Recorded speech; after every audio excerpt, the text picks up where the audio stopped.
కూడా ఎడారి కావచ్చు. సీఎం చంద్రబాబు మొదటి నుంచి సీమకు అన్యాయం చేస్తున్నారని ఆరోపించారు వైసీపీ నంద్యాల జిల్లా అధ్యక్షుడు కాటసాని రామ్ భూపాల్ రెడ్డి.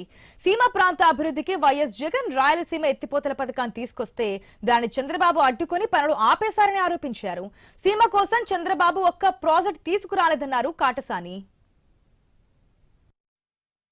ఫిట్ చేసే డైరెక్ట్గా ఎస్ఆర్బీసీ మనకు ఈ బనకచెల్లకు దగ్గర పోయే కాలువలు మొత్తం నీళ్లు మనం ఎత్తిపోయడానికి అవకాశం ఉంటుంది కాబట్టి దీనివల్ల మనకు రైతులకు మంచి జరగాలనే ఉద్దేశంతోనే జగన్మోహన్ రెడ్డి. కానీ తెలుగుదేశం ప్రభుత్వం వచ్చిన తర్వాత చంద్రబాబు నాయుడు అవగాహన నుండి మాట్లాడుతున్నాడో అవగాహన లేకుండా మాట్లాడుతున్నాడు. కానీ దీనివల్ల వచ్చేది ఏంది 22 టీఎంసీలు అండి. 22 టీఎంసీలు అంటే 2,20,000 ఎకరాలు వాడే పరిస్థితి.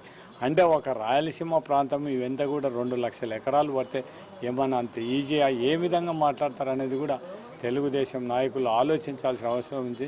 అంత అనుభవం ఉన్న చంద్రబాబు నాయుడు 4వ సారి ముఖ్యమంత్రిగా ఆయనే ఆ విధంగా మాట్లాడితే మనం ఏం చేయలేని పరిస్థితి.